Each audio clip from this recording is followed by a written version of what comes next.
We do have a quorum. Welcome, everybody. Can I have a motion to adopt the agenda? So moved. Is there a second? Second. All those in favor, aye? Aye. Aye. Okay. And we're going next door to a closed session? Already, okay. Yes? Yes. Okay, so can I have a motion to go into closed session for the purposes of discussing collective bargaining? So moved. Second? Oh, do we have to Second. roll call? Yeah, We did, but second. we did, Second? we Okay. did the second, yeah. Okay. Chair Siegel. Yes? Vice Chair Wilson. Yes. Secretary Gurman. Yes. Member Pugh is not on. Member Dittmer. Yes. Okay. We're going next door, I guess. Next door. Okay, I'm gonna go get them.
everyone's back. Can I have a motion to come out of closed session where we only discussed collective bargaining? So moved. Is there a second? Second. Howard, okay, roll call. Chair Siegel, Yes, Vice Chair Wilson, Yes.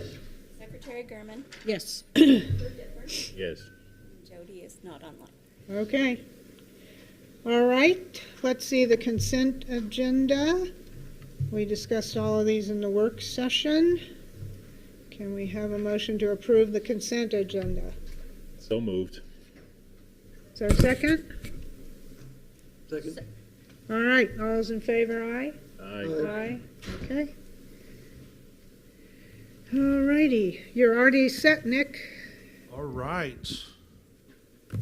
Chair Siegel, members of the board, and President Rowley, I think the next item we have is the audit, Yes, approval of the audit.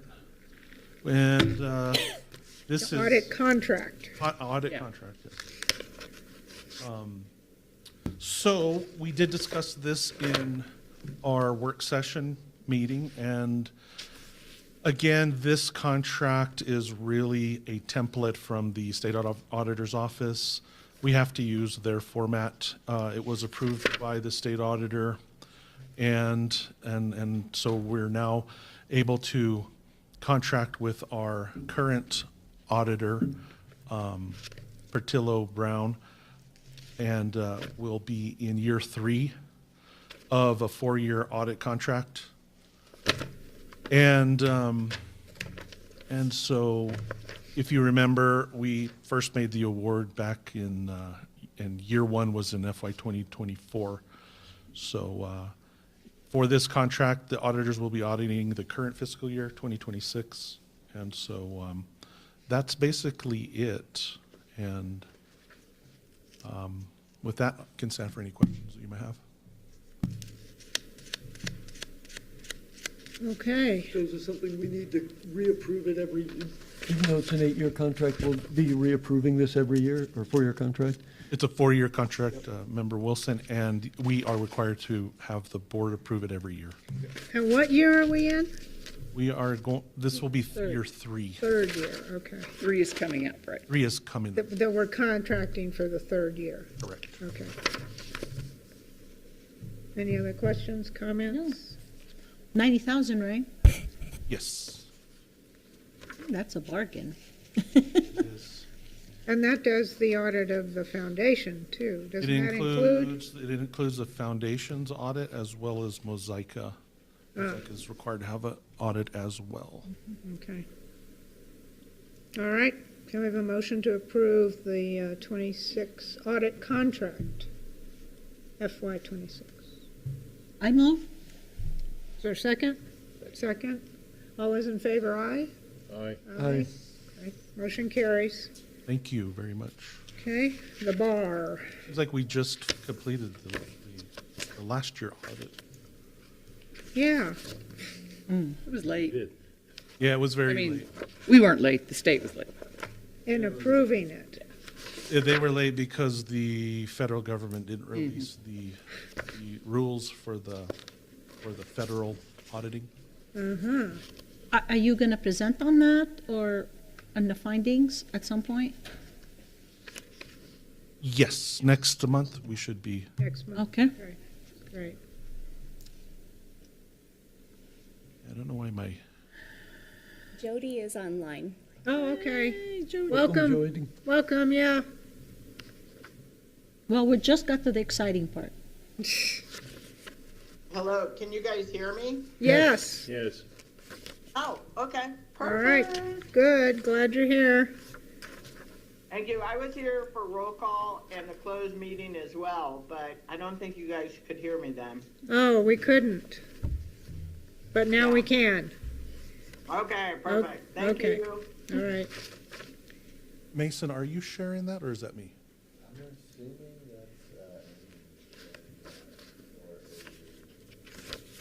Because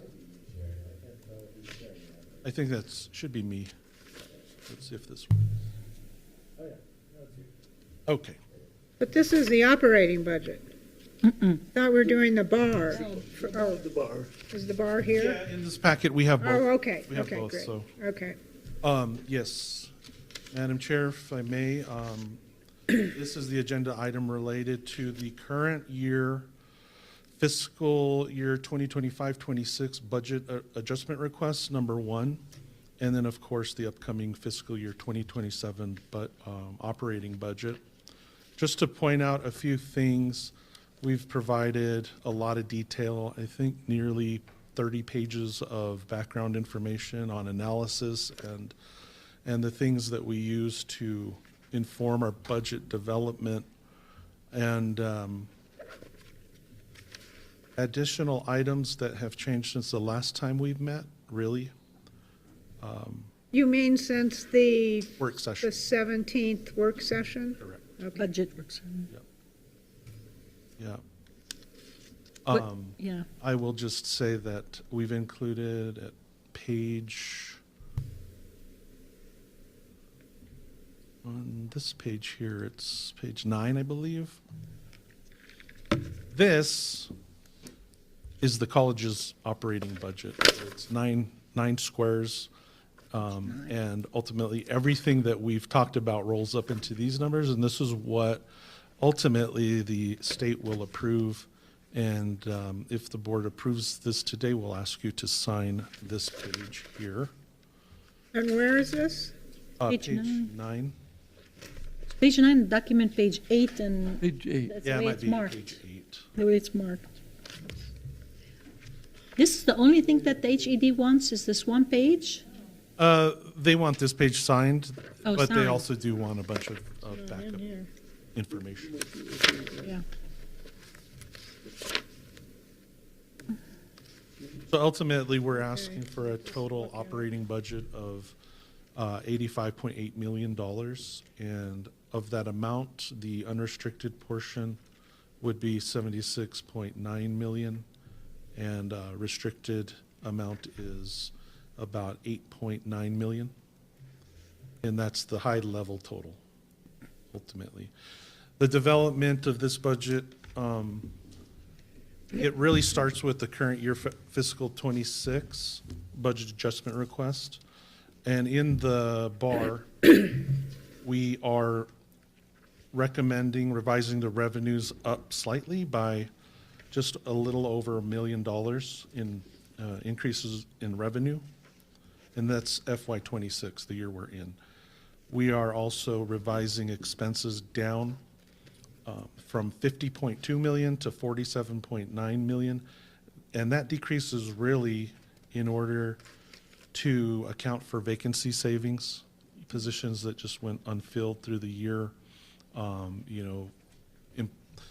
situations where employees may have left and their, the budget was available, but it wasn't expensed against that budget. So we do that in order to get a more accurate ending fund balance. So that's what helps with that ending fund balance. And I'll talk a little bit about that as we get into the FY27 operating budget. But with that, we end, and we're projecting ending the fiscal year 26 bar with an amount of $4.6 million in the ending balance, and that is prior to required ING reserves. So 4.6 million there, and ultimately that $4.6 million number, it becomes the beginning balance for the operating budget for FY 2027, and I'll show you that here. Where are you? I'm just talking about a high level. Yeah, but, okay. It's really referencing this page. This page, yes, okay. Which is number 7 of 30, I believe. So I was still stuck on the page 9 or page 8. So this amount, the 85 million, is this already approved by the legislator for Santa Fe Community College or not?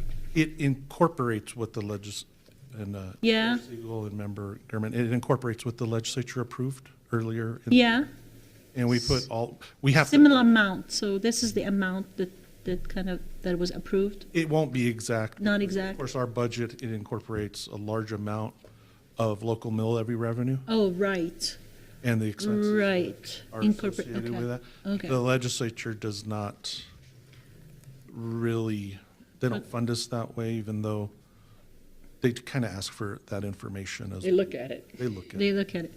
What, okay, and then this, I'm just trying to say, if you tried to tie it out to exactly what the legislature appropriated, it would but you incorporated what they're gonna, already told us they're gonna give us, okay.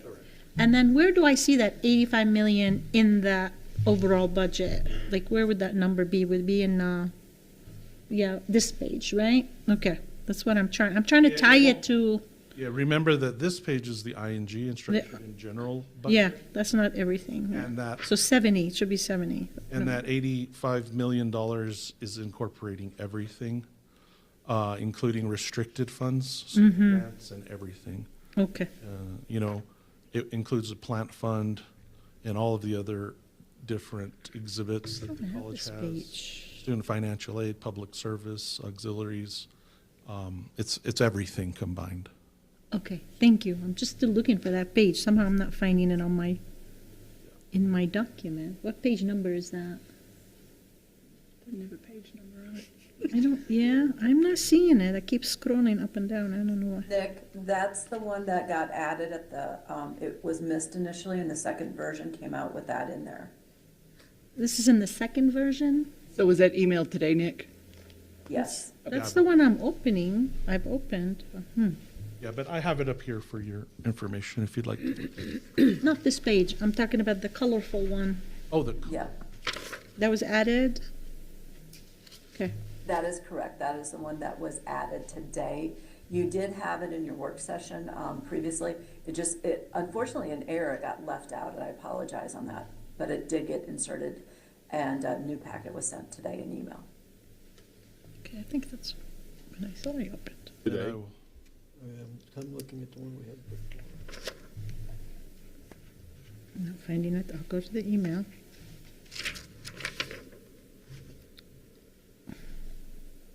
So again, I can walk you through what's on the screen here for FY26 if you'd like. Let's see. Yeah, the most important takeaways from the budget adjustment request are really what we're doing is we had the original budget column in that ugly green color, and then we have the budget adjustment right next to it. So that's where you see that in the original budget, we had 50.5 million in the original budget. We're revising that up by a little bit over a million to 51.5. And so the anticipated revenues for the current fiscal year are a little bit higher than what we had projected originally. And then expenditures, again, our original budget was 50.2 million. You see that number right there by my cursor. And we're decreasing that to get just better numbers, more accuracy. So we revised that down to 47.9 million, right there in that budget adjustment column. And the difference there is $3,621,902 prior to transfers. You look at transfers, we're moving transfers from the original budget of 1.9 million to 2.1 million. And so you would subtract that 2.139043 from the 3,621,902. And that gives you the available,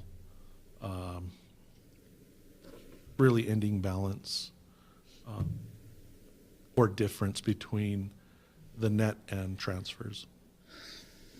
What you're left with is this number at the ending balance of 4,577,565. And that's the ending balance that we have in place. Do remember we're required to keep from that ending balance a reserve amount of 3% of expenditures.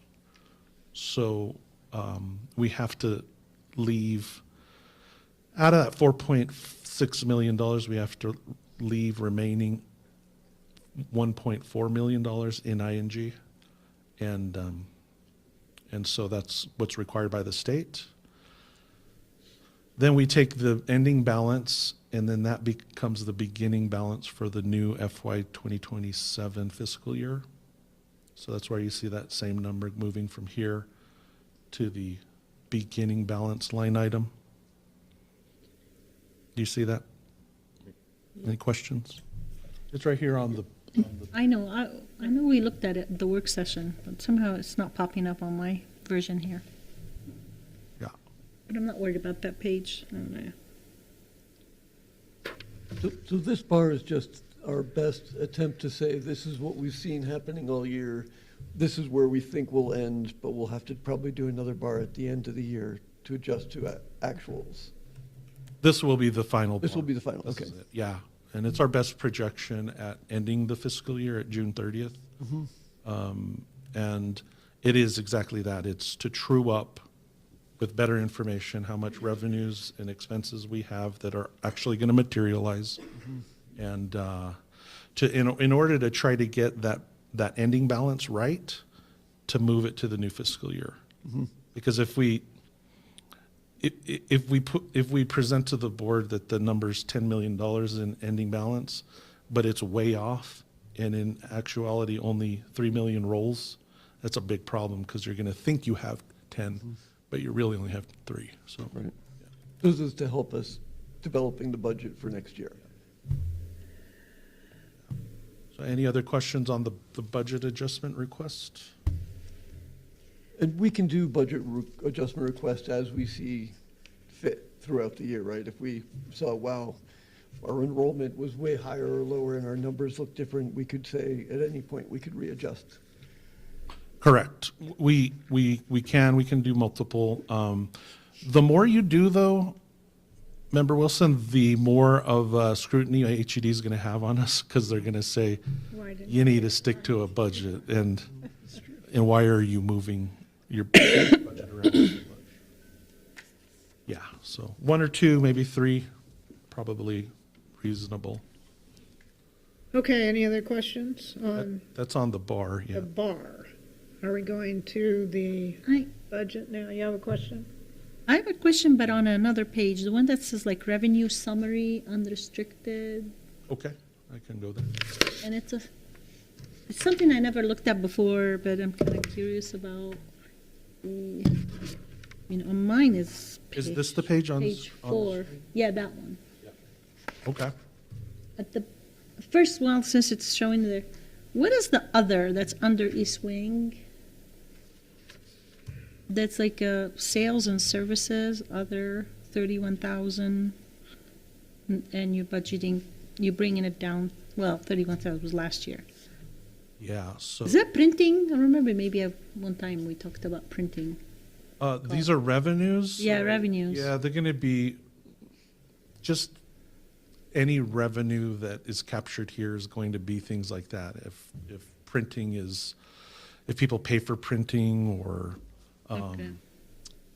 nothing else is coming to mind. Amy V, do you have anything Yeah. to add on that one? This could be like if we this is just little tiny things that we will do, and sometimes it could be just somebody getting some money in for like the career fair. There's money that comes in for the career fair. It's just really tiny little activities that will happen on the campus that maybe have a little fee attached to them. Yeah, I did hear that one time, that when the students are selling their, like, the pottery and glass, that there's a percentage that goes back to the school from the sales. Is that true? I think so. believe so, yeah. Yeah. We do a sales share on that. Yeah, yeah. Because they're using our supplies and equipment Right. and, Yeah. yeah, the class. The other one is at the bottom of the to the right, about the SGA.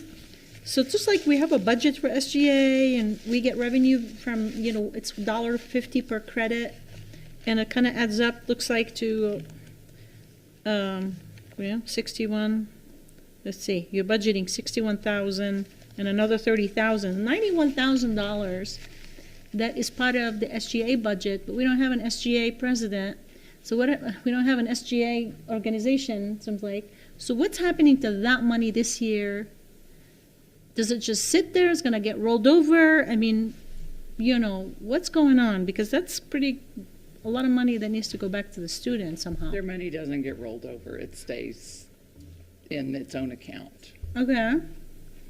But have we been trying to spend it somehow on student activities? It's really up to this SGA. Usually they Yeah. put a budget together on their own. Right. So But we don't have an SGA.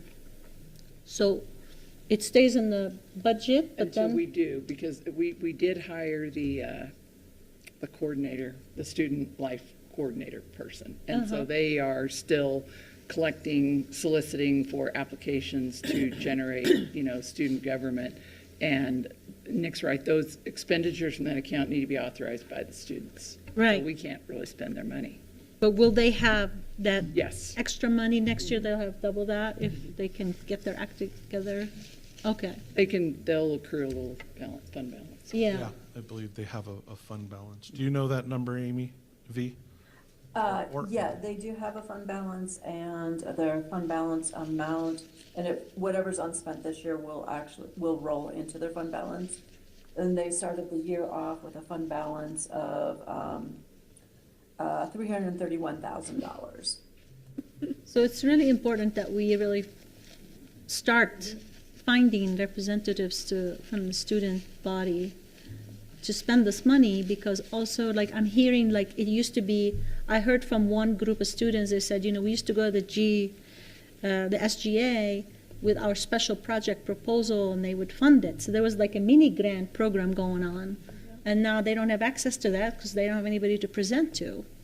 And I don't know if there's a compromise solution to that, but look, what you're saying is students decide on how to spend this money. So originally I was always saying we need a student representative, but now we need a student representative not just to have a student voice, but they got money they need to pass on to the students' projects. So more urgency Of course, to figure a way out.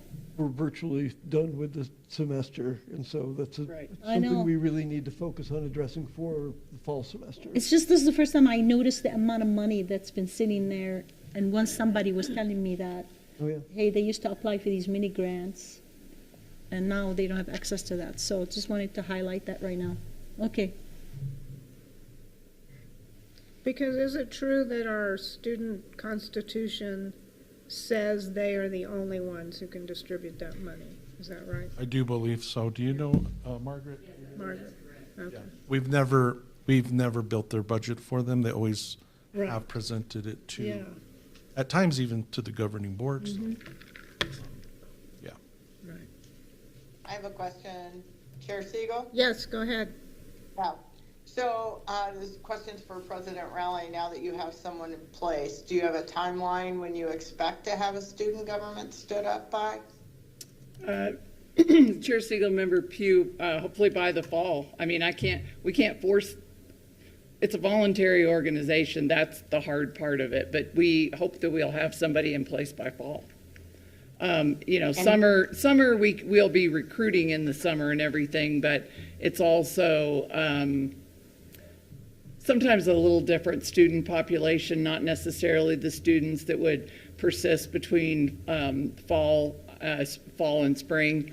But yeah, I mean, they've been asked to get it as quickly as they can. Okay, because we haven't had one for a while now, and I mean, maybe we need to look at changing the structure of this pot of money. Is there a cap on this pot of money? No, there wouldn't be, not at the moment. Okay. All right. Okay, thank you. Do the students know when we ask them to join the SGA? Do they know that they have a budget that's pretty good budget for them to to work with. Yes, they should. They know that? And still I mean, nobody. usually, we've had staff that has headed up SGA in the past, and so they're familiar with, the available resources, so. Are the student clubs still active, and they get their money if a student, without needing an SGA? That's correct. Okay, well, at least that's still going on, and that gets paid from this money, from this line item? Or there's a different line item? I know they get like $500 a club. Chair Siegel and Member Gurman, they raise money on their own, Yeah, and I don't recall, Amy, do you recall if SGA ever makes grants? I think they will if They'll make they present to the SGA, but then. I think yeah. they Okay. will offer up a seed, like to Yes, they do seed money. initiate a student club. Yeah, Some they of do their seed money funding that's to- provided out of these funds to clubs when they get started each semester.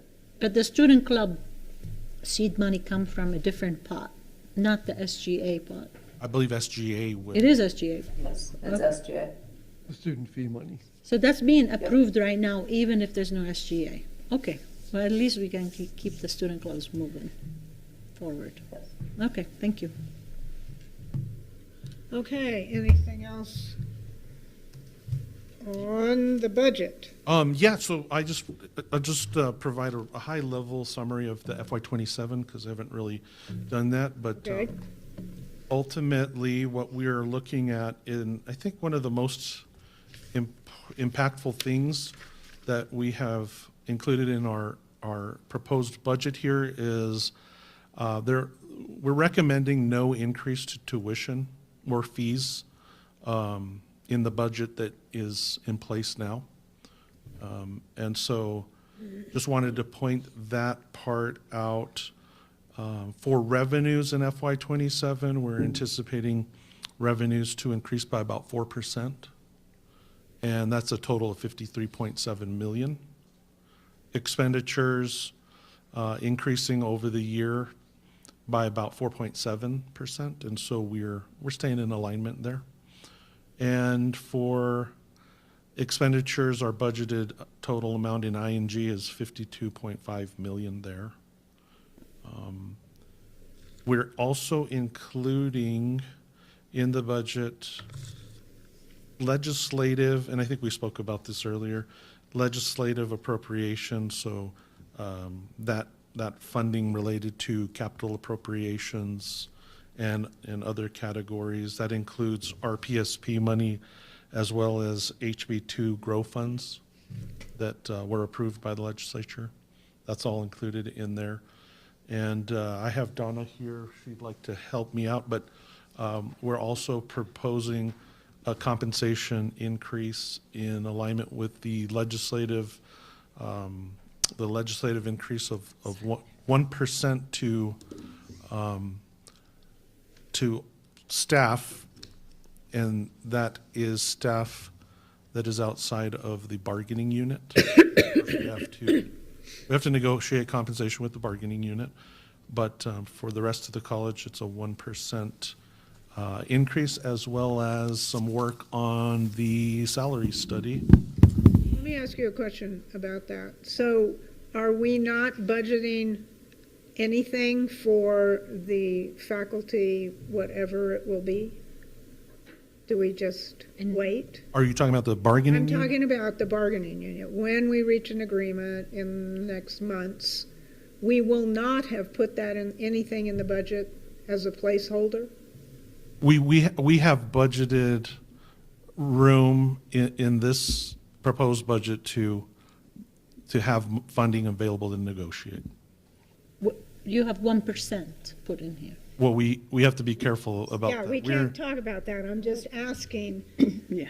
We have extra money in the budget for possible let's just call changes. Let's just call it a contingency Right, amount okay, for okay. the bargaining unit. That's my Yes. question. Great.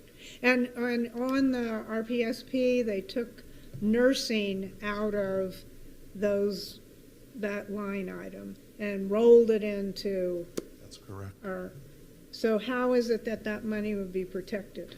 to go only for nursing? I think it'll be, and help me out, President Rowley and Margaret, but I believe that we'll just keep doing the same thing we've been doing. We've been using that Yep. funding for faculty positions.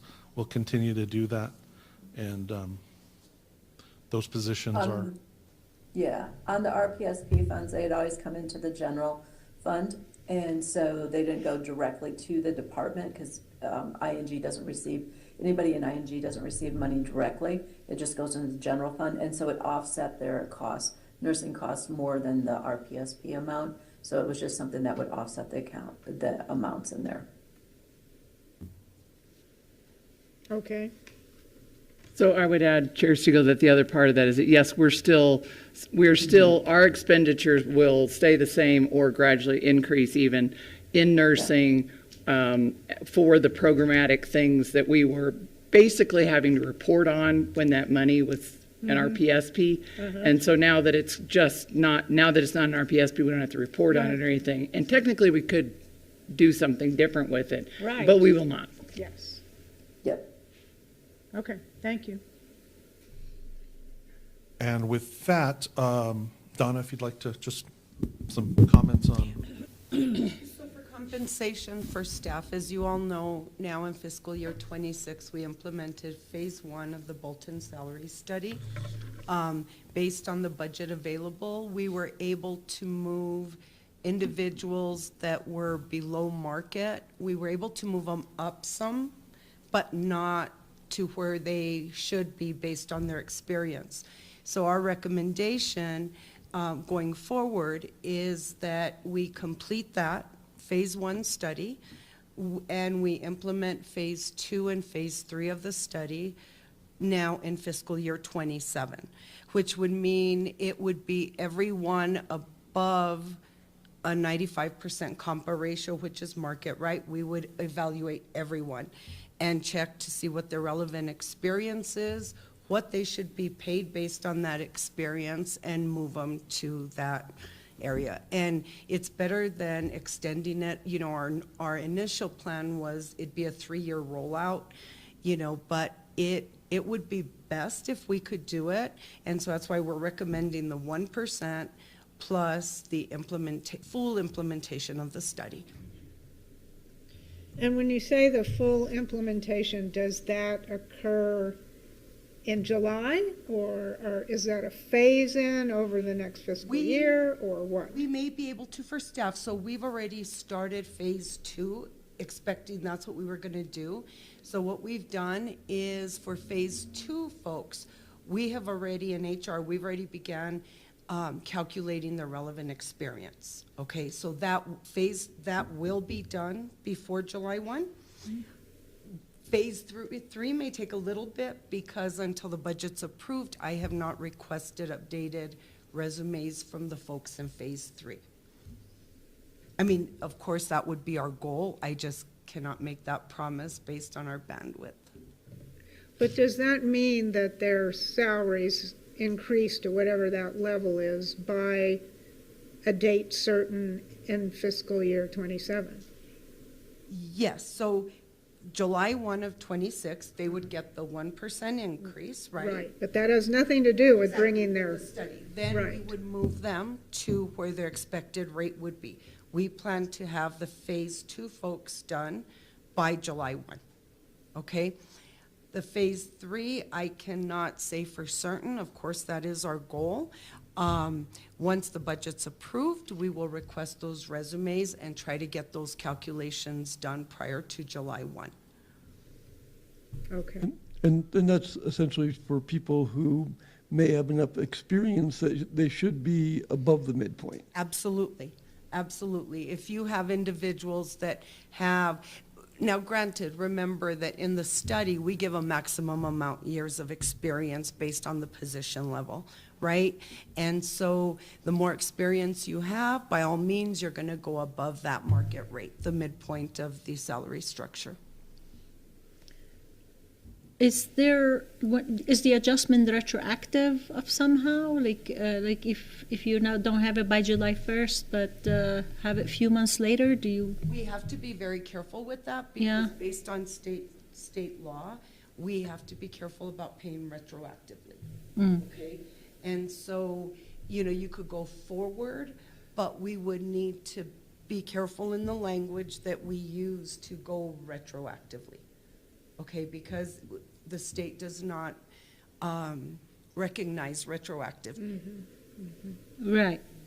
But at the same time, it's really how fast you can adjust, look at everybody's, right? You don't want to be blamed for moving too slowly for them. And that's why we got a head start. Yeah. Making the assumption that we were going to be able to move on with phase 2. We requested this a month ago, so we've already started, those calculations. And so once we have approval, then we will request the phase 3 folks, the resumes for them.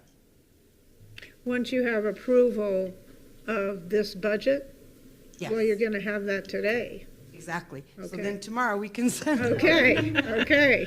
Yep, absolutely. And that's what we're waiting for. And we do have some resumes of the newer people, right? But some of the resumes we have on file are very old and such. And so that's why we want to do a good job in evaluating the experience. All right, good. Question? So in terms of adjunct faculty, are they included at all in the salary study? Is there any opportunity for a faculty member who may be an adjunct who's been teaching at Harvard for 20 years, we couldn't give them a bump? They were not part of our salary study. Okay. And other than adjunct faculty, who else is not included in the salary study? Temporary employees are not included. It includes, for the staff, it includes all regular and term staff, regardless of whether they're part-time or full-time. So how are the salaries for the adjunct and temporary staff determined? What we have had a salary schedule for many, many years, and they have been given the same level of increase that staff had been given over the years, is my understanding, which is not common in higher ed. I come from another university, and adjuncts, because the state does not give us the appropriation to increase adjunct salaries. I don't believe we've always given adjuncts raises. I think there've been a number of years where, even though we had some percent from the state, that the adjuncts did not get raises. Okay, in the past. Yep. But that's kind of what we're doing with the salary schedule today, then, right? Right. The salary schedule was increased by 1%, and they will receive 1% increase based on that schedule. Madam Chair, we have on page, Margaret's gonna. Hold on, Margaret is here. All right. Something to yeah, say. and on page 24, we do have all the historical pay increases. There's a line for adjuncts, and they do have, they have, especially in the most recent years, going 1, 2, 3, 4, 5. 5 years they've received the same pay increases the rest of the college has received. Margaret, do you want to jump in? And since we've been aging the schedule, at the point that we started aging the schedule, we've also aged the adjunct salary schedule. And also, you'll remember the last three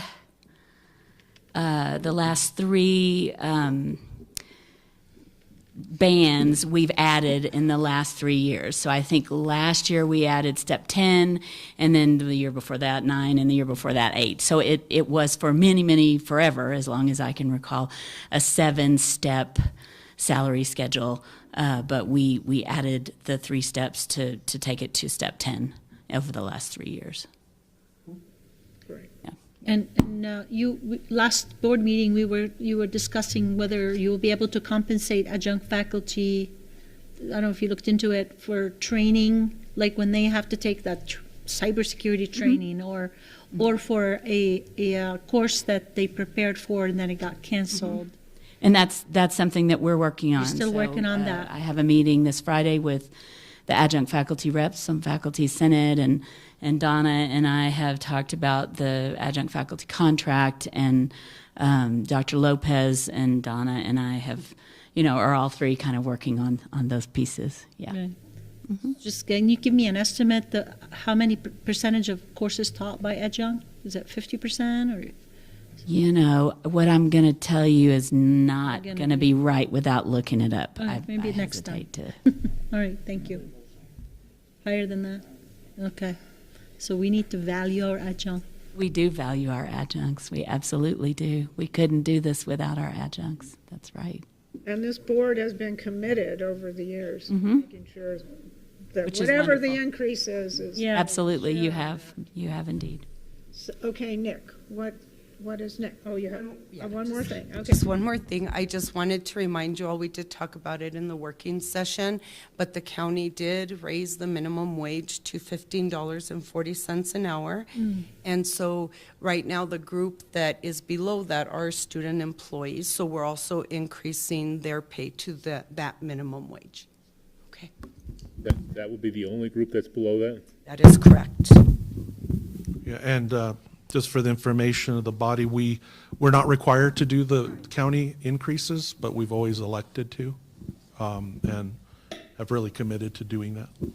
And it's good policy just because if we're lower than anybody else, no one's going to work here. So Yeah. it only makes sense. Right. All right, now what are you on to? That is it. Do we have 2 votes to make? Do we need to vote on the bar? Yes, we have votes, but We have to No, vote. we have you one done. agenda item for, the agenda item Yes. is bar, Yeah. the bar budget adjustment, as well as the FY '27 budget and salary schedules. It's all one. It's one, one. really? Okay. yes, that's the agenda item.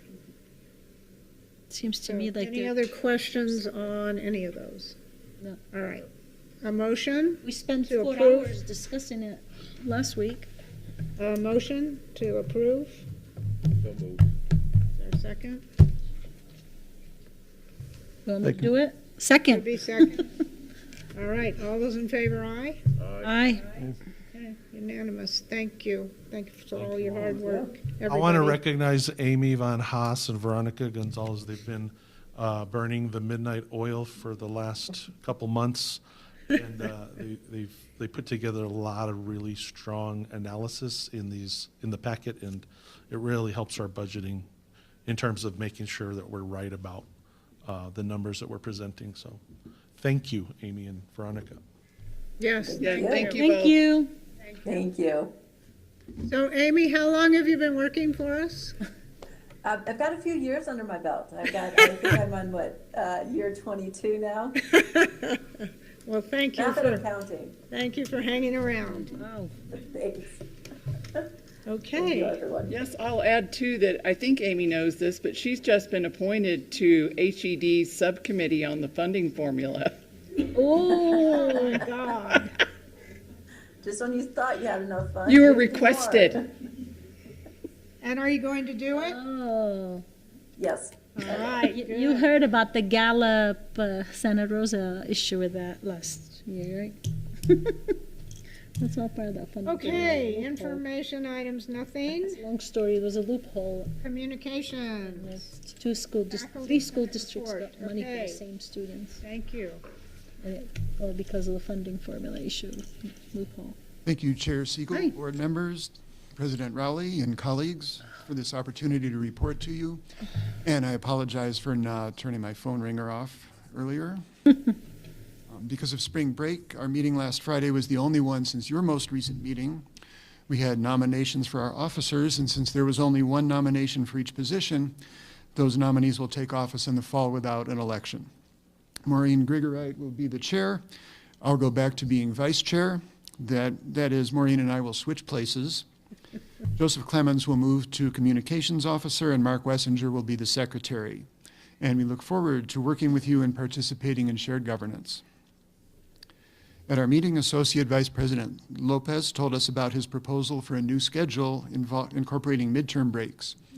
We thank him for keeping us informed and giving us a chance to comment, and for giving the college community a similar chance at greater length yesterday. Vice President Morimoto told us about how the results of the Bolton salary study have been and are being implemented.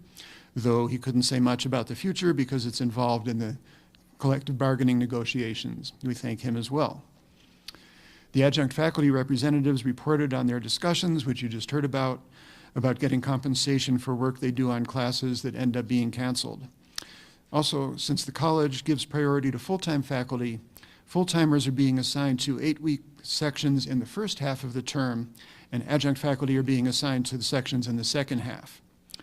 Since the college doesn't want to give people any benefits until they're on contract, those assignments exacerbate the problem of adjuncts getting the employee education benefit and use of the gym and being eligible to be Senate representatives. We hope the current discussions with the administration will be productive. We then talked about the college's new practice in multi-section asynchronous online classes of hiding some sections from students till other sections have reached substantial numbers. That means, and I greatly appreciate the support that was expressed here for the adjunct faculty, but this means that adjunct faculty are not only expected to prepare for classes that may not make, they're now expected to prepare for classes that students may not even have the chance to sign up for. I won't discuss the possible pros and cons any further, but I'd like to say again that faculty never had any input into this discussion, which directly affects our work, especially the chairs. And this change was not communicated effectively. One chair found out about it only when the schedule went live on the web and she checked it, finding to her shock that some classes that she'd arranged seemed to be missing. Adjuncts, many of whom make their living from these classes, were even more shocked that their classes seemed to be missing. I have problems with organization and communication, which is one reason I'm going back to Senate Vice Chair, and I've never studied management, so I'm not making any suggestions. But I feel there must be a way to get input from the people involved in decisions and communicate decisions before people need to know them. The students haven't heard anything yet about this. So we're grateful that the administration is improving its communication with the faculty and using the Senate as a channel, and we're looking forward to further improvement. Thank you very much. I'm happy to take questions or comments.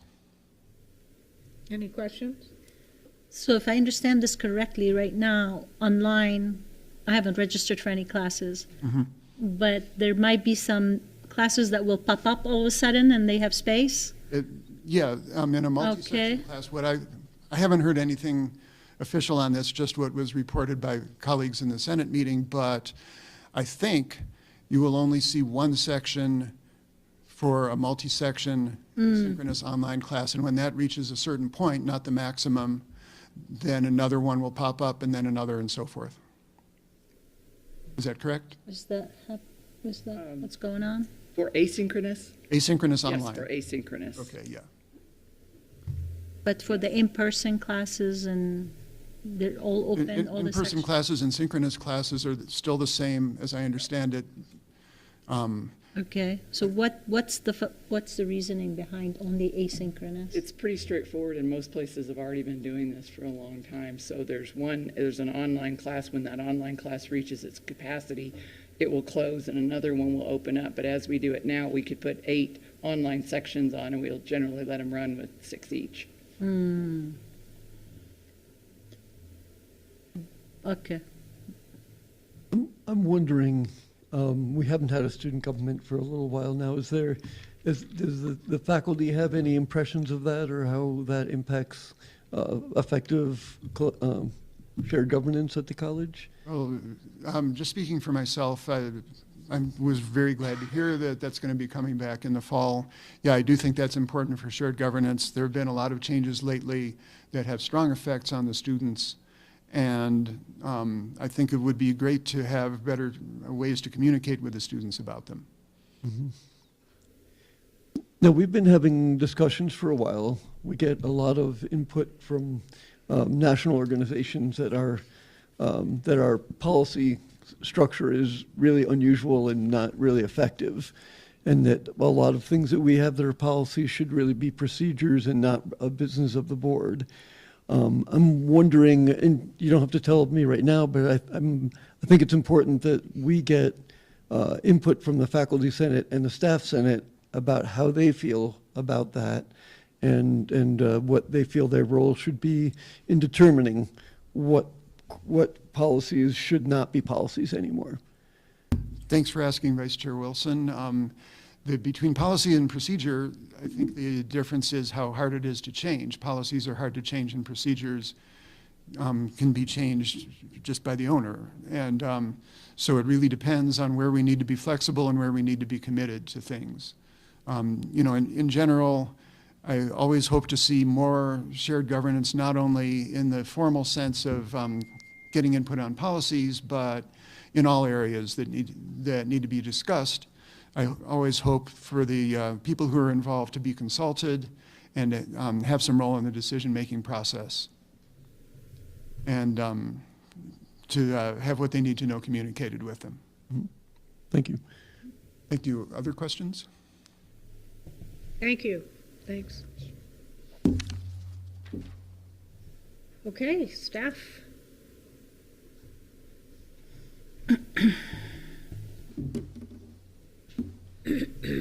My colleague Michelle Renteria is online also. So there she is. So Madam Chair, good afternoon. Good afternoon, members of the board, President Rowley. Thank you for the opportunity to present on behalf of Staff Senate. So you received the meeting minutes from our March 13th meeting, and staff did meet on the 27th of March. We also did meet on April the 10th, but those meeting minutes are still being reviewed and approved by all staff. Reason for the delay in those is we did have spring break, so we're trying to put those together. But I'll give you an update on our last two meetings. So at our March 27th meeting, staff was reminded to use the behavioral referral form if they observed or received concerning behavior from a student. This incident report form is available to any person who wishes to report a suspected violation of the SFCC Student Code of Conduct, which is Policy 2-1. It is intended to help identify persons who are displaying disruptive, concerning, or threatening behavior. And usually we bring this up in Staff Senate once a year just to remind everybody about the behavioral referral form. At the April 10th meeting, as Chair Jerry Friedman talked about, at our April 10th meeting, Associate Vice President for Academic Affairs, Dr. Ivan Lopez, did present on the proposed changes to the academic calendar that is necessary by the change to the 8-week courses and flexible scheduling. Staff Senate also appreciates Dr. Lopez's answering of all questions pertaining to what the proposed changes are, why these changes are necessary, and where we are in the process of these changes. So we appreciate Dr. Lopez giving us the update on that. And then our next scheduled meeting is this Friday on April the 24th. And at that meeting, we will be soliciting nominations and self-nominations for 2 Staff Senate officer positions, as my term for co-chair and communications officer Jackie Anderson's 2-year term will expire on June the 31st. So we will be soliciting nominations for our officers. And then I'd like to yield the rest of my time to Ms. Renteria if she would like to add anything. Hi. Anything to add? No, I'm good. Thank you. No, thanks. Nothing? Okay. Thank So you. we stand for any questions, Madam Chair. Any questions? I guess I have the same questions that I did for the Faculty Senate. How do you feel about the not having a student government and how it impacts the having a shared governance? And honestly, in all fairness, a lot of times when we did have student government, they didn't participate very much in shared governance, but but at the same time, I'm just looking for impressions of that, and also about the policies, what role you Yeah. feel. As far as student government, I think staff would all like to see more participation with their students. I've been here, I'm going on 18 years now, and I've seen the change from the different genres of students that come in. We do have times where there's a lot of students that want to participate in it, and then other times that they don't want to participate in it. Yes, while it is very nice to have that piece, we understand that that's the different times as changes in students that come in and go. So again, I believe that staff would like to see that continue with the student government, of course. As far as policy is concerned, I think that, it's all about shared governance, and we always talk about, staff always wants to know why we are doing something, what we are doing, why we are doing in the process to get there, whether it's policy or procedure. And I think that most of the time staff understands, for example, the change in the academic calendar. While we may not agree with everything, staff does appreciate the openness and the communication of what we are doing, and because we're involved in that, right? We've got to make that happen. So I think that's what, the way we look at things. Mm-hmm. And just for what it's worth, when I first started working here, we did not have a functioning staff senate either. Well, Vice Chair Wilson, we're very proud of, we have close to, I think at our last meeting, we had close to 80 people attend. So we hope we are continuing to do something right, by the information. And, it's a forum where we have open communication. People can vet, can talk about concerns, and we work together to find solutions that we can work together with Dr. Rowley and her staff to come to resolutions and solutions to our concerns. Mm-hmm. A small request. I see that you have a technology advisory committee, and they mentioned the phones. So I actually had an experience that I was on campus and I needed to reach someone, and I didn't. So I called the general number. Took me through a whole maze. I knew the name of the person. I entered it. It still did not give me their extension. So somebody needs to test that. I mean, it kind of gave me like, well, there are 3 extensions, pick one. It's like, well, this is, so there's an issue with that whole system. So Madam Chair, Board Member Grimmer, what we can do, if you'd like to send me that specific is it, I can pass it on to the Technology Advisory Committee. Yes, to look into that, absolutely. I'll have to go through the steps again. Yes. I know exactly what I was looking for. Yeah, we can pass that on for you, absolutely. Okay, thank you. With that, we stand for questions. Anything else? All right, thank you so Thank much. you. Thank you. Okay, we're on to the president's report. Is that me? I think that's you. Touch that thing again. All right. Thank you, Madam Chair. It seems like there have been an inordinately high number of meetings and activities since spring break, because spring break was so low, so late, it seemed like everything got compressed after that. So a couple of weeks ago, NMICC and NMACC had a joint meeting. We typically do that once a quarter, and we always invite the usual cast of characters from LFC and HED and all that. But this time, Charles Salee came to our meeting and wanted to talk to us about what was going on. So that was kind of the LFC director. So that was kind of a big deal. He spent a lot of time talking about revenue forecasts and is predicting our revenue to be down overall, but not in any kind of a dangerous situation like the olden days. Because we've invested in so many permanent funds, I think, we're still going to be able to continue a lot of the activities that we've come to count on at the same level. But the other thing he focused on was the direction for economic development, which, corollarily means that the direction for higher education in a lot of senses is for research and development. He went to great lengths to say that, he thought that they're really, other than additive manufacturing, that, this is not a state that can really get into manufacturing and compete with other states for a lot of different reasons, but that we've done well overall over time in research and development. For community colleges, that means technicians. And so in a lot of different areas that we need to be training technicians, and so that would be continuing our work with the labs and other businesses that are moving into the Midtown. We have positioned ourselves to be physically right in the middle of that, as well as connected to a lot of the programming that's going on there.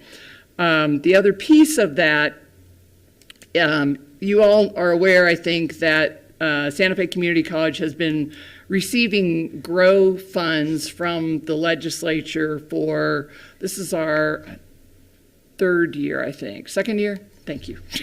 Chris could tell what I was trying to count. Anyway, so we're receiving money for non-credit training. And this is, really kind of, I've said this many times, but it really is a pretty seismic shift for our state to recognize non-credit training with state funds. And then I'll talk in just a second about the Pell money that's likely to, we might be able to access. Anyway, in order to continue receiving these GROW funds, LFC has been pretty explicit about benchmarks that colleges need to meet to be able to show performance. And if we can and we do, then they'll more than likely continue this pot of money. For Santa Fe Community College, it's about $1 million a year that we're getting and that we're using for non-credit training in various workforce areas. So to keep the money, we're going to have to be able to demonstrate that we're training people in areas where they're getting a significant wage increase. It has to at least match the federal government's definition where the people that we're training are earning something that is higher than the wage that they would have received had they just gone into the workforce with a high school degree, and also that they are that we're getting at least 70% of our students that go through those training programs employed in the area that we're training them for. So this is it's a very heavy data collection lift because they've also made it really clear that they will not rely on self-reported wage data, which is basically what everybody has. And they will also not rely on data that just comes from those national surveys that say this is how many people are employed in this area and this is what they're typically making. That's not good enough either. So we're really, really working on how we can do better at that, but we'll have to have it, they're looking at, we're going to have to start using social security numbers, we're going to have to start collecting tax data, or we won't have the kind of data that we need. And we won't be able to offer those programs, essentially. So we're working with LFC on that and also with DW, the Department of Workforce Solutions, to kind of figure out a solution there. A corollary to that, too, is the likelihood, the federal regulations are not finished yet, but Workforce Pell is coming down the pike.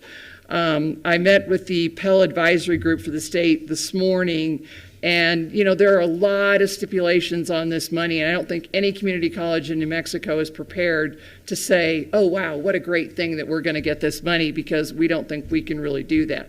For one thing, the program that you're in its current form has to be in existence for at least a year before you can start applying for Workforce Pell.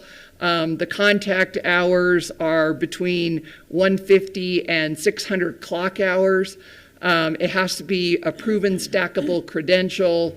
It's pretty hard to get, and I think there's been a lot of complaint, nationally about that. This program is not going to be the panacea for paying for non-credit training that I think people had hoped that it was going to be.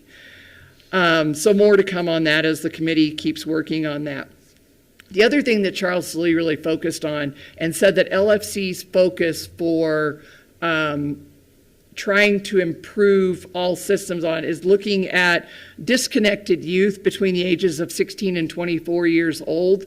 So these would be youth between 16 and 24 who are not in school and who are not employed.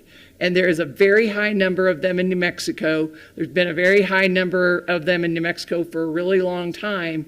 And so they're really trying to work on prioritizing programming, training programs that will resonate with youth in those groups, but really looking at getting students to college, getting students into some sort of a workforce pipeline. So those are going to be the students that we're actively recruiting and trying to make, more part of our ecosystem here. Overall, LFC reiterated this again, that the focus in both the funding formula and in overall the way that they do they call it a report card, actually, on pretty much every state program. And we always call it the red light, green light report, because it shows kind of like a status report of whether you're red, yellow, or green, and whether you're meeting all of their benchmarks. But the primary pieces of that are going to be, and have been, retention and completion. So whether or not we can keep students in our pipeline from semester to semester, and whether or not we can students complete. And that doesn't just mean associate degrees. I mean, they are very aware that our students complete all kinds of different credentials. And so it might be a phlebotomy certificate. It might be, a couple of classes in a computer science program that will help somebody improve their occupational outlook, different kinds of completion. But if students that come here that are not on a pathway like that, I'm not saying they are important. They're always going to be important to us, but they don't count in our outcomes. And in fact, they almost count against our outcomes. And so we're going to have to be really careful in how we're able to focus what we're doing. And so again, one of the biggest strategies that we've been looking at are implementing 8-week classes, because they have been shown over and over and over and over and over again to be one of the most effective ways to move students through any kind of a pipeline more quickly and to keep them engaged more than just a regular 16-week semester. We've also been having a lot of conversations at the state level about dual credit. Good conversations. I've actually seen more movement here than I've seen maybe ever. So what we're looking at are two different approaches. The first has to do with all of the sectors, the two-year sectors, and the Council of University Presidents, who represent all the four-year colleges, are very interested in looking at the way dual credit is funding and really focusing on trying to get the legislature, trying to get PED and HED to acknowledge that really the revenue for dual credit should be tracked with the expense for dual credit. So right now, PED gets all the money for high school students, and even if they're coming to a higher education institution taking all their classes, we don't get any of that money. And so it makes it very expensive to afford dual credit. A lot of schools have to kind of weigh whether or not they want to do as much as they're doing. And so we don't want to do that. But part of the corollary to that then is, so yes, there is a money part of this, but it's also looking at really the program maps for dual credit, so that students who come in and take dual credit should be trying to take a program where they can go through some of Terry's short-term programs and finish up by the time they graduate from high school. Or they can start taking their general education courses so that they've met maybe most of their gen ed requirements by the time they get out of high school. So LFC is going to stop letting us do random classes, a lot of electives. Dual credit is no longer like something where students get to explore and figure out what they like, that sets them up. They waste attempted hours.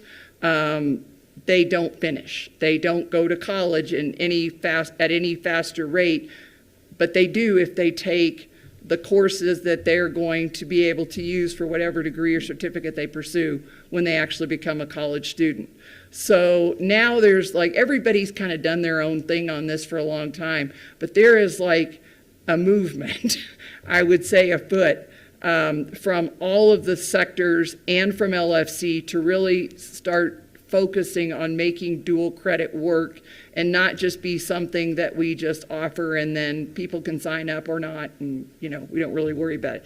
That will make us more responsible for advising dual credit students, for helping dual credit students, for tutoring dual credit students, for helping them, and making sure that all of our student services are much more fully available to them, especially if we get the money for it. They'll certainly want to see that, which is makes If you sense. get the money for it and they're still scattered, not really following a degree program, is that okay? At least we get the money. It would be, it would be something, but I think that they want us at the same time, as we're having this conversation, to really focus on making it work for students, because there's lots of studies that show how effective dual credit can be in having students continue on to college, do better in college, certainly reduce the cost of college if you've already taken a lot of gen ed things or a program. But if you just take one random elective here and one random elective there, it really doesn't help anything. So that's what we're really going to be focusing on. And so, the results will be a lot different. It'll take a while, but the results will be a lot better. And so I'll keep you posted on that. We've been discussing that the heads of the NMICC, NMACC, and CUP have been discussing this for the last couple of months as we've started having monthly meetings, and everybody is pretty committed to doing this because the four-year representative right now is a regional, and the regional colleges do dual credit, so they're pretty interested.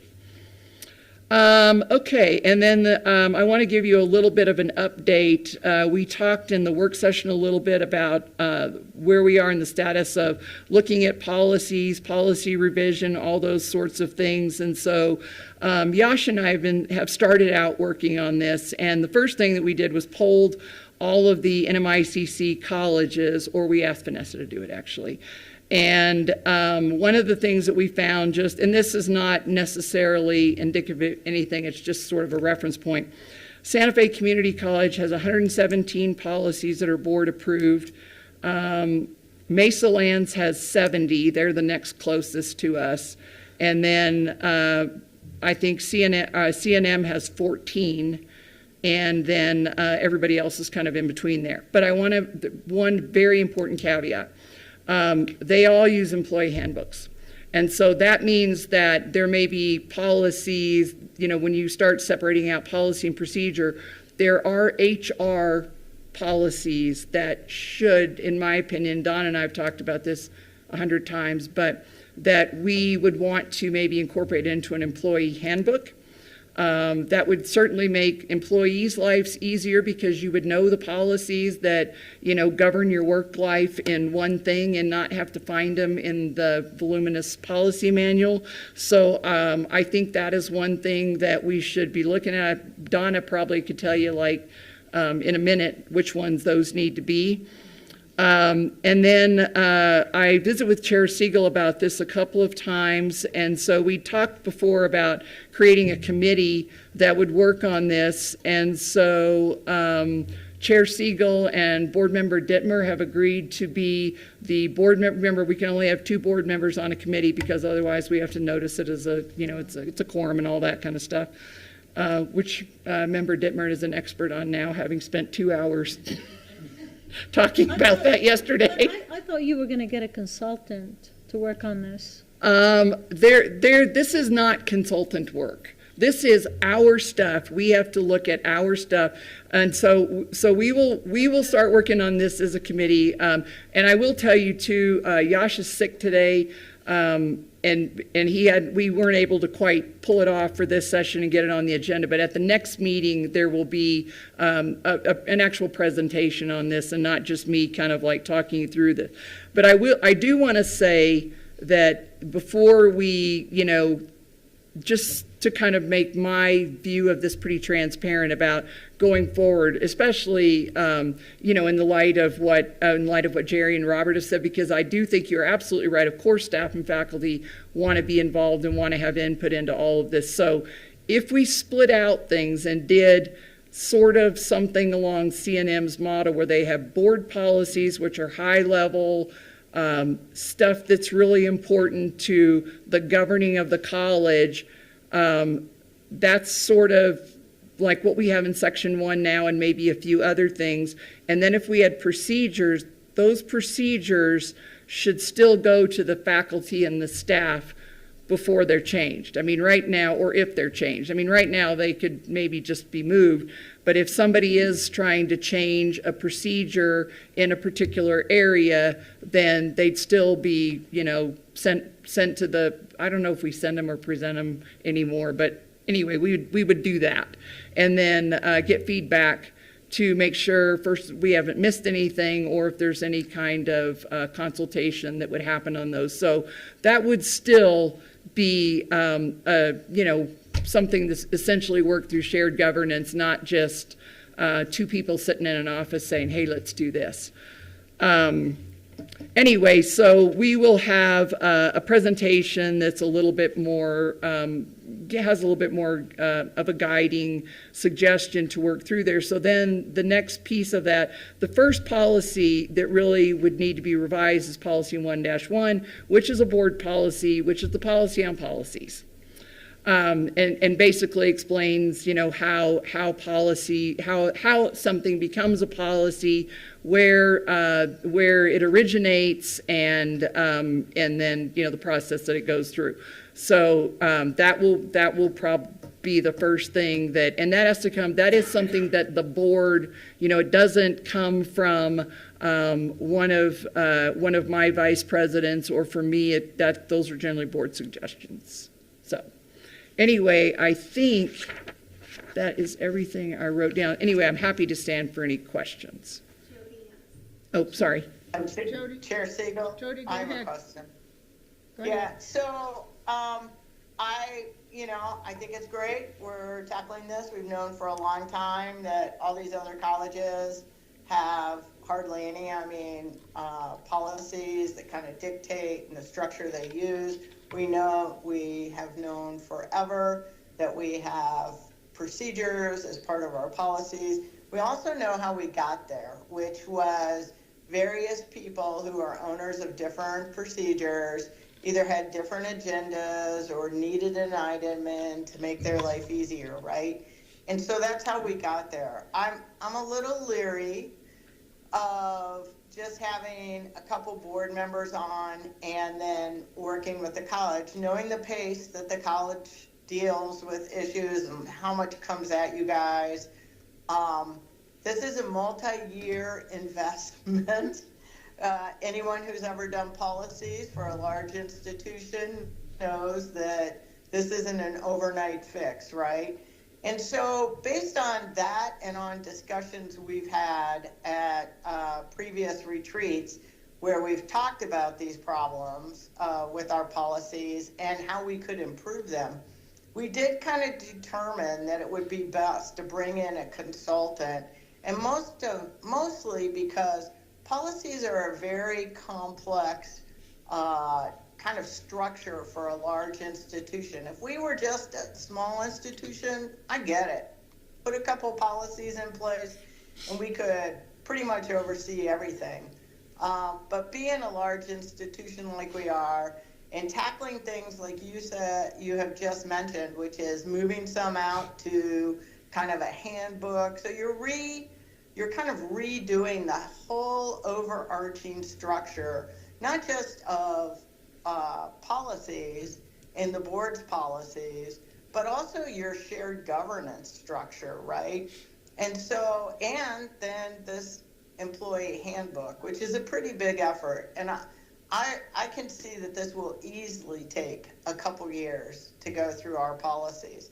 So based on that, and then, like you mentioned in, let's see, the very first policy, right? Our policy statement 1-1 said the board has responsibility to establish college policies.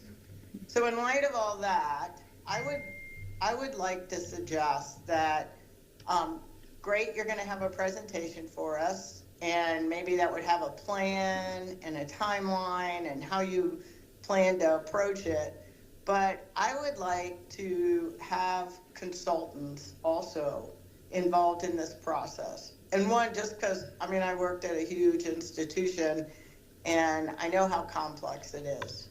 And so I think we're gonna need that if we don't wanna just move some of the same problems we have now with our policies into the policies of the future. And also, just per 1-1, the board has to approve every single change, right? I mean, when I'm reading this, I read through the policies, since we talked the last time, and it clearly says, the board provides direction for the management of the college and sets standards of performance and accountability in the areas of administration, faculty, staff, and students in carrying out the functions of the college. SFCC board policies address the college's mission, the degree requirements, tuition, compensation, personnel, investment and budget guidelines, and marketing and public relations, as well as how the board will manage its affairs. That's a pretty big umbrella, right, to dissect. And I'm glad we want to do it, but I really think we need professional assistance or direction in this. Okay, that's all. Thank you, Jody. I have a couple comments on that. First of all, for two board members to be on a board committee, this needs to be chartered. So you can't just make a committee of two board members. It's an ad hoc committee. Okay, but it needs to have a more of a formal formation, doesn't it? And don't we have a charter committee for budget? For board committee on budget too? Well, we had at one point a two-person budget committee. Yeah. That just sat in really and. Right. For Nick's So if you guys gonna become an ad hoc committee, you're gonna come to us recommending policy changes to vote on, right? Okay. It's just, we can work as 5 people, which won't work, or we can work with administration with a couple of people. The board has to make Yes, decisions it's just about proposals. everything. Just proposals. And I'm all about working on, reducing the number of policies, removing procedures that shouldn't be procedures, but not the first policy we're gonna change is taking the power away from the board, policy 1-1. That should. No. You just said this is the first one you wanna vote on. That's not what we should be addressing. To take away the power of the board. First of all. We are gonna vote on every policy change. Legally, this Legally, board is yes. responsible for everything that happens. Exactly, so let's That leave doesn't section one alone. Let's work on the other sections. That we have to be, control, that we make decisions about all these different small things. We haven't even talked about the policy yet. It's just bringing the policy to talk about it, to see if Start with we that need one. to narrow it or not. Or if we're going And what to I'm be. saying, what I'm saying is leave What policy, the process would be for Right. narrowing it. Right, If right. that's appropriate. Right. Nothing is changed at the moment. We're just. okay, we'll listen to the presentation next month and see where we are. So one thing maybe I Yeah, just so think, sorry. Go ahead, Jody. I would support Member Gurman as well. When I read policy 1-1 is the one policy that is at a high level. And this is why you need a professional, is you need someone who's dealt with policies. Policies have to follow a certain format. They have to stay at a certain level. You need an independent consultant to come in to keep that uniformity across the whole institution. I can't even begin to tell you how complex and hard this is. And to put this at a level where we're going to have different people in the organization saying, I think this should go out, I think this should stay in for 2 years. It's going to take a long time. And if anything, the place to start, we already have a process. We have a shared governance process that's described in Section 1. And I don't think any of Section 1 needs to change yet. They can, I think if you want to start changes, start changes. We all agree that we want a shared governance process. We all agree that we want input from every group on the campus. And so, and we all agree that the board has purview really over everything under the umbrella that I just named. So, you know, the place to start is if you want to start with the college's procedures, and that's where those our 100+ policies are, they're not in the board procedures, is start with those and start with a consultant. If I could respond, I would agree that it will be much easier, and really that's where the guts of the work are in sections 2 through 10, 9 or 10. Yeah, whatever it is, 9 or 10. Yes, that you're exactly right. So, for example, you know, when you were reading, when we were reading policy 1-1, it mentioned marketing and public relations. So there should be a board policy that says like what the board's role is in speaking to the public and interacting with the public. But there's a whole list of policies or procedures in there about, you know, like how you get things done on campus if you're a department and you want to go to marketing. Those are the things that they're not board things. But there is a part of that that's a board thing. So it's not even necessarily a matter of having that policy structure for all that. I truly think that what CNM has done is like so clear. So all of those 2 through 9 that are just procedures, they have created a giant procedure manual that they call the source. It's on their website. It's really easy to find and you can look at it. And so they have procedures in IT, a few in finance. Some of those, you know, the board certainly has certain things that need their approval.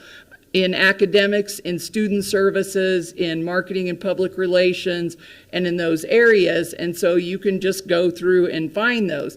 There's not much in HR that doesn't go into an employee manual. And some of those are, you know, like in both places or whatever. But the board has to specifically approve any kind of employee handbooks. That just kind of isolates those things. It doesn't really change how they get approved or anything like that. It's just like, really, to me, it's more like it's a convenience for an employee and a way for you to understand what we want you to be responsible for and not get lost in the whole process.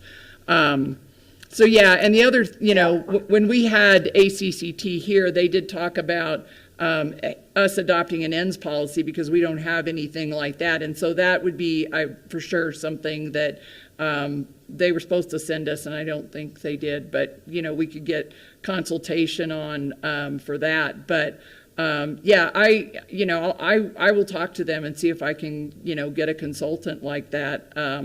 I have asked around though, and it's not something where they're talking about, you know, figuring out for an institution which things you want in a policy manual and which things you want in a procedure manual. A lot of that has to be us. Agreed. And so President Rowley, I mean, that's what's unique to you, right? And so that's definitely the input the institution puts in. What an independent consultant brings for you is that overarching structure that you like so much, say that CNM has, and can help you get there in a consistent way so that the format, the implementation, so you don't have to keep scanning through your procedures. And I'd just like to say, you don't have to keep scanning through your policies. Procedures are your purview. I mean, you guys have done what you've done with your procedures to yourself. That has nothing to do with the board, right? Agreed. And so we don't even have to talk about procedures because you can certainly fix that. You could cancel every procedure tomorrow and start over if you wanted. It's policies we're talking about. And the policies actually oversee the execution of almost everything at the college. Be that whether you put it in an employee handbook or whatever. It also helps us with communication. It helps us legally when we get in binds. There's so many reasons that policies have to be done correctly, right? And so that's why I feel pretty strongly that if we're going to do policies, and policies 2 through 9, if you and your staff want to start looking at them, and you're going to be the ones that have to give that input. But we really need a professional approach to this because it's going to be a long-term thing.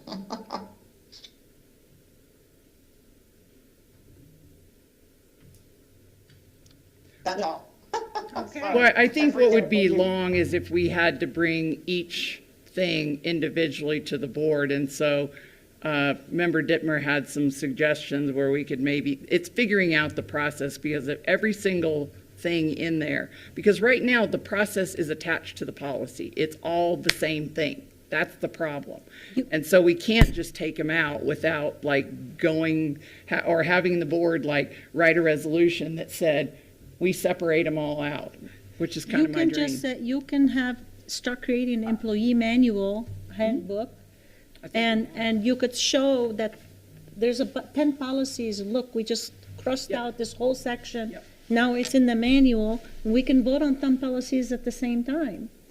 You know. That is much, well, what? But that's not section 1. No. And that really is just to look at that policy on how the board creates policies, because if now it's just policy is truly the board's purview, yes, we need to make sure that it just says what you want it to say. That's all. And last summer. So I'm sorry. Go ahead, Section Jody. 1 is 1 page. I mean, it's not really complex. You can read it. It's the scope and applicability, policy statement, definitions, and then like nine little policy process. And that process is so high level, that it doesn't get into any weeds at all. In fact, it even says that the last little part of that, says that you, the president, can revise policies to correct essentially editorial stuff, department stuff, names, things like that, titles, and then just provide the board with a copy of those. So anything that's not substantial, you already have the freedom to do. Right. But anything that's substantial has to come before the board. And I think the board feels pretty strongly that way. And so I will tell you, if you come to the board with 1-1, it's going to be a non-starter for me, right? Because 1-1 is 1 page. I mean, it's not like that is an overreach. Right. And so, No. And when I read through all the policies in the different sections, Section 1 does not have a lot of overreach in it. It has the shared governance piece, which I don't believe we believe is an overreach. So, this is why I'm saying you need some real direction with this, or we're just going to really flounder. We have the conflict of interest in there. We have our roles and responsibilities. There's not a whole lot in there that can really be revised. And the other thing I would tell you that really distresses me is on a spectrum, boards and executive teams can do a couple things, right? And so one end of the spectrum is board overreach, where we're in the operational issues of the college. And that is not a good place to be, and it's not a good balance between a board and an executive team. But the other end of that spectrum is where we have policy and we aren't following it as an executive team or a board, right? And that's where we are now. We're at that other end of the spectrum where we have policy established, we're not following it, we're not doing it, and we know what we should be doing. I mean, I don't even know we're doing shared governance. And we're committed to shared governance. But when was the last time that we had any of our policy revisions go through shared governance? So Anytime they all go through, they They all go. Shared That's, no, governance. that's not correct. How many have gone through, Becky, in the last 4 months? We have not had policies go through, but we're following, there's a procedure that was created by a staff person here that said that we'll bring a list to be, if we do want to change policy or procedure, that we bring an annual list to the board. That was created by a staff person to manage her work. So that No, isn't that part of the is- policy, that is part of the procedure in section 1. And then when someone has a change that they need to make, we had one, I can't even remember, where somebody brings those to me and says, I need to update my policy because there's owners of those policies over the various areas of college.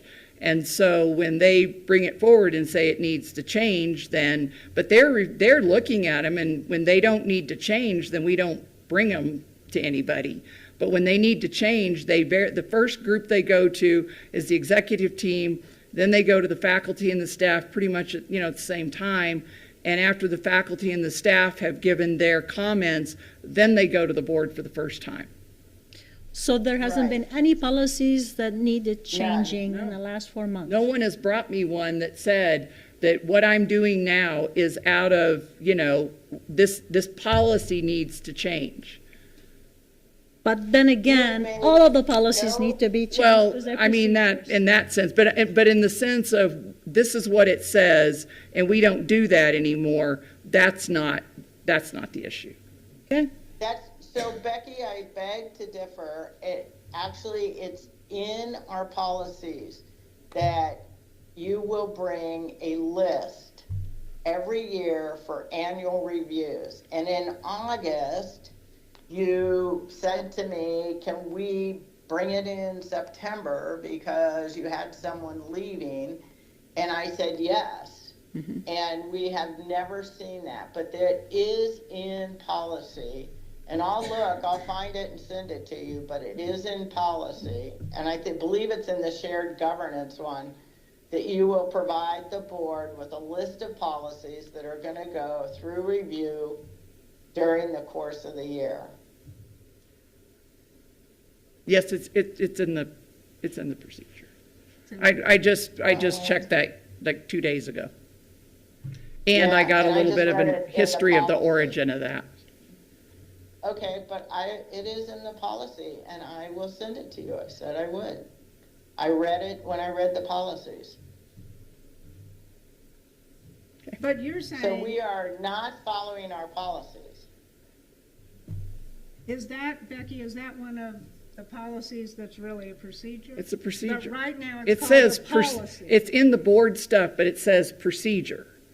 And it was created by the person who was doing the policies to try to manage the work. So it wasn't something the board, it gets approved because the whole thing gets approved.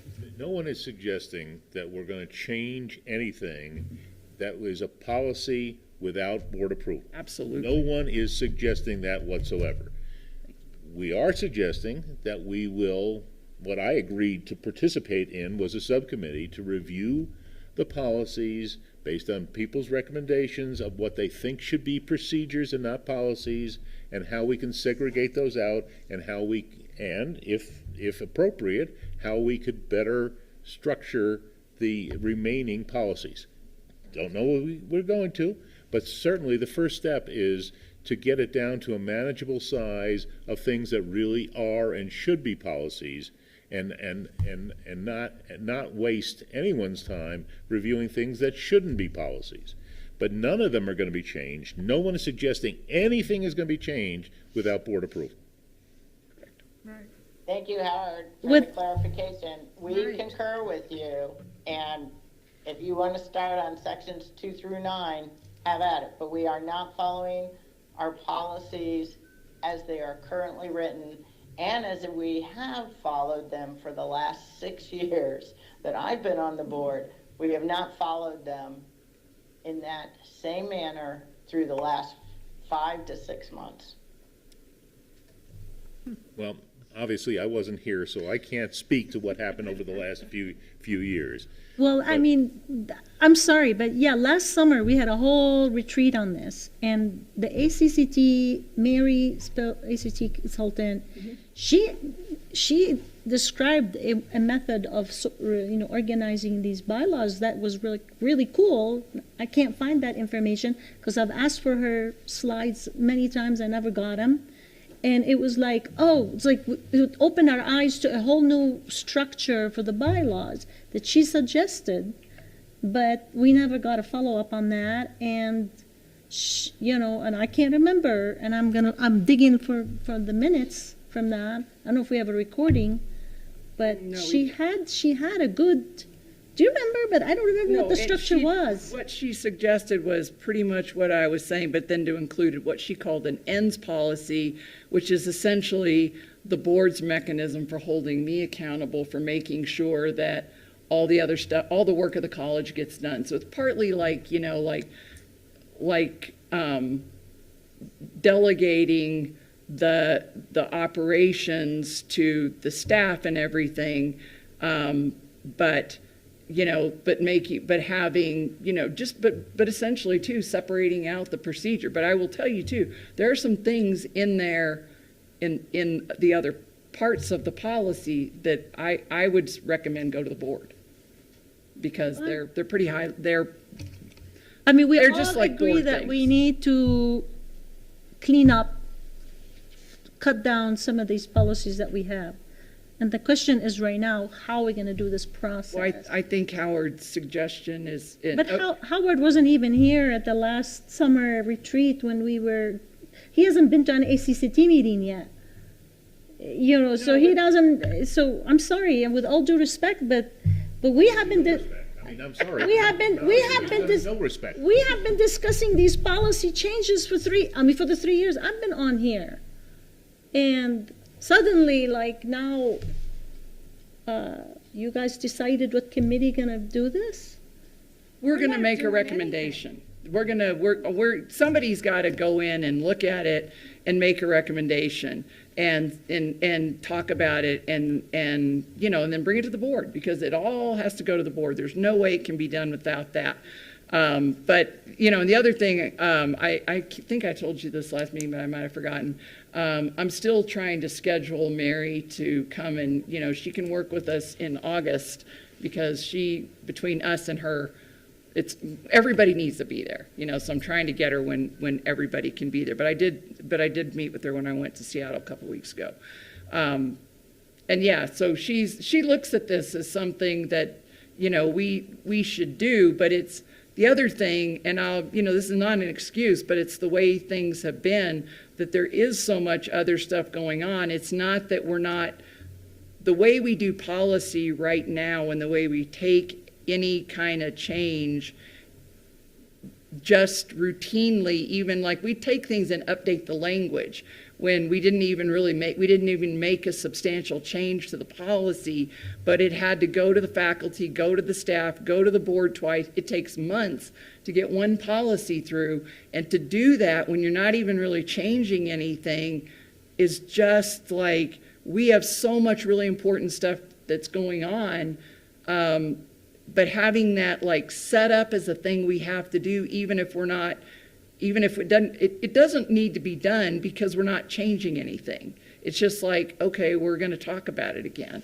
And so if we make this much more manageable, then it's really easy for the board to oversee its own policies and decide, because you're right, Member Pugh's right, 1-1, 1-11, those are board policies, and those are your policies to update or not. And typically what we've done is every few years, we would get a little board committee together and they would look at section 1, all section 1, and sometimes they made some changes, but not that many. Okay, But that didn't go through shared we'll governance. see what we'll get. I think this is a big project. I think it's a starting somewhere in the beginning. I mean, I think there's a lot to be done. I would like to see I think the important thing is it's unnerving for a lot of people. I think that the real key thing in policy is not when you have a good executive, it's when you have a bad executive, and we've had our share of bad executives. And so I think that's what makes it people's hair stand on end a little bit is, how, and I think like you said, having that end policy of what is the role of the board, and what is the opportunity for the members of the college community to, if they feel like the president is not, or the policies are getting crazier and they're, bad things can happen, but I think that it's a good step to move forward as long as there's shared governance involved with the making of the procedures. I think that's really important, and some appeal when they feel that we're working on this. I want to be able to come to the board and say, I think this isn't working, and there's an agenda here. Those are important things to me. The other thing, so I think this is a good step. I think people are going to be anxious. It's going to be very important to have like every meeting, a report back on what have we done, where are we going, because the terrifying thing would be, boom, here's 100 policies we're going to vote on next month, right? That would be silly. That Yeah. would really be silly. And the point is that it shouldn't take very long before it will be obvious whether the process is working or not. Right. Okay. It shouldn't be very long before we come back with initial recommendations of initial changes in policy 20.4. And if people see, oh yeah, that I agree with that process that we've used. I agree with the criteria that you've used, or we disagree with the criteria that you've used, and we disagree with the process you use. It should be obvious pretty soon that either we're heading down the wrong path, we're heading down the right path, or it's a path that we want to tweak. The other thing, though, is I think Sorry, just one thing. But until you do something, we can all sit around here and argue about it forever and not get anywhere. And I'm a believer in trying to start on a process that we feel could work, and let's see if we can make it work.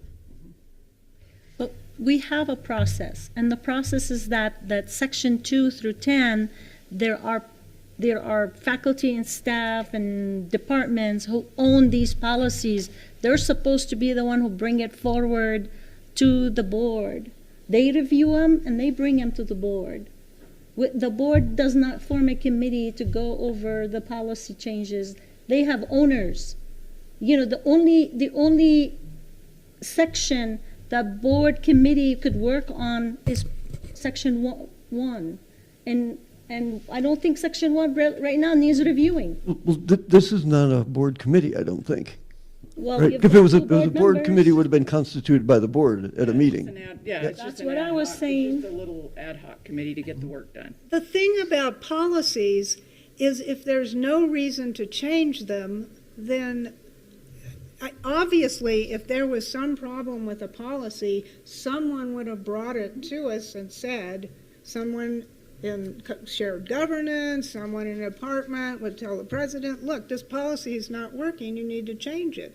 These are pretty standard policies that we have changed at different periods of time, but they're not things that we need to change. What we may need to change are the procedures, which is not our role.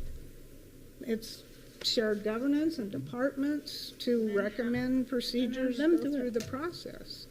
The one thing I would request is that we don't stop looking at policies while we're doing this process. There are 2 or 3 policies that I think are completely dysfunctional and bad for our community that I would like to bring, so I can come up with a short list. Is that best to give to you, President Rowley, or to you and Chair Siegel? I think that's totally relevant. If there appears to be a policy not working, if faculty brings a policy not working, that's when we discuss policies. But I mean, I brought this up at the work session that there were policies that haven't been looked at for like 10 years. I mean, the stamp, just the timestamp on them, 2016, 2017. We can't just leave policies sitting around for 10 years without anybody rereading them and say, They are being. they look good, but let's re-vote on them. I don't think there are any that have not been looked at in 10 years. I think there were. I will show you on the website. No, I think there were a number of them that were looked at and not amended, and so they still have that same date stamp. Right. They weren't changed, so we didn't, do anything to them. I would say they should be updated, at least the date that they have been looked at, if that's the case. In any case, I know Jerry has looked at least all of them at least twice. in any case, I have another question from your president's report, please, about the loop road and emergency evacuation. That last board meeting said that it's going to start in mid-April, and then now the president's report said it's going to start on May 11. I am worried. I mean, if it's going to start on May 11 and hasn't started, can we wait till the commencement is done on May 16? And I know you're trying to spend the money before end of June, but you've already delayed it now. Sounds like 2 weeks, 3 weeks. Delay it one more week so it's not messing around with the commencement, that back road. They're going to be staging. So they're going to be bringing equipment in. They're going to start staging everything. Okay. We're not going to let them tear anything up yet. Until after the commencement. So, yeah, Well, that's good. They'll start staging everything, getting everything. So they can Yeah. So it's already been delayed, right? It was supposed to start mid-April? Yeah, so basically, like I said, they're finally got everything approved, so they'll be bringing their equipment out. They'll start actually looking at everything, start marking what they're going to be doing, getting all the survey, all the stuff done. So they're not going to actually be tearing anything up yet. Okay. So no, we're not going to let them. We're going to make sure that we've got clear access, clear entry, clear exit for the whole thing, so. Good, Yeah. okay. Thank you. I'll wait till we get to other business. All right, I guess we're at other business. Board reports, discussion, other business. And do we have any public comment? Okay, good, thank you.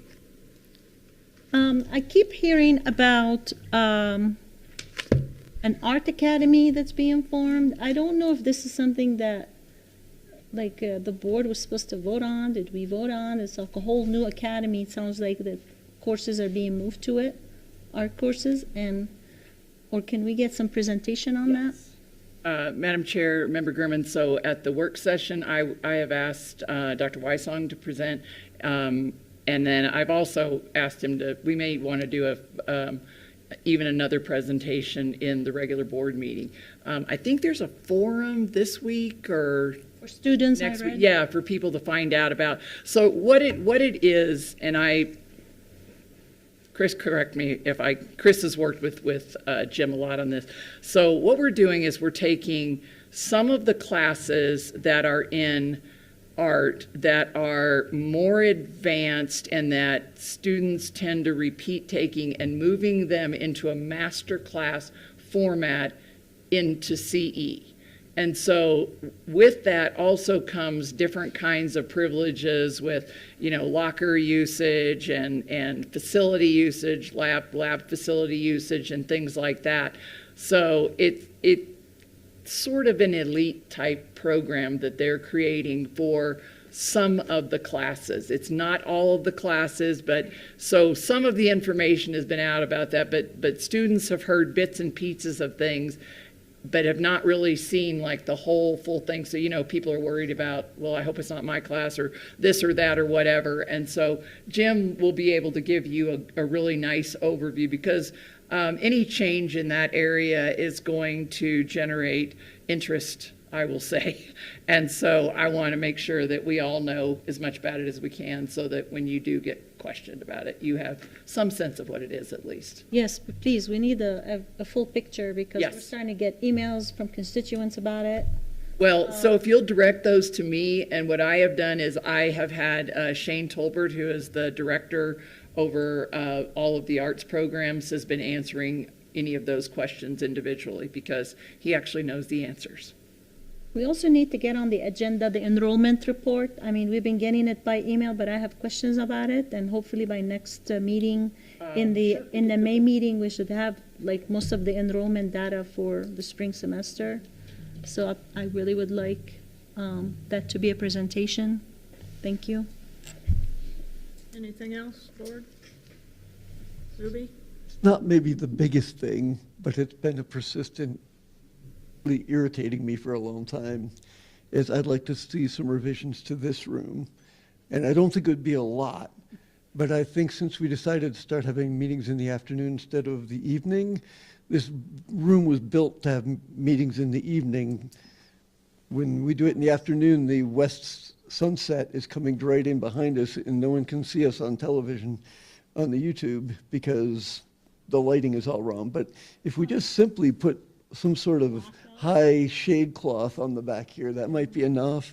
I was going to ask Milton if one of his lighting for film classes could watch one of our YouTubes and then come down here and give some suggestions of what we could do for lighting too. But I think it's not the best image we present to the community when the video production is so bad on our. And it's nothing to do with IT or video. It's just the environment that we've created here is not conducive to a good YouTube video. And may I add to that, the placement of this is relative to where we're sitting makes it almost worthless. So somehow, I don't know, it'd be nice, if we're going to have somebody projecting stuff up there, it'd be kind of nice to be able to see it. Are you saying that because you're in the opposite? I'm in the worst position, I agree. I'm in the worst position.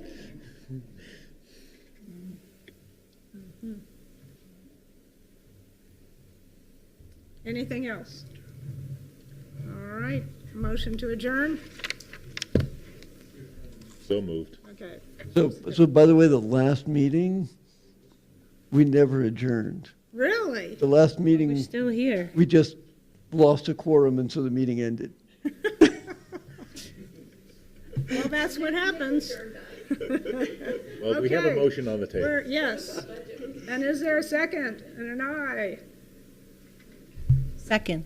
Okay. All those in favor, aye. Now Aye. we're adjourned. I'm going to abstain.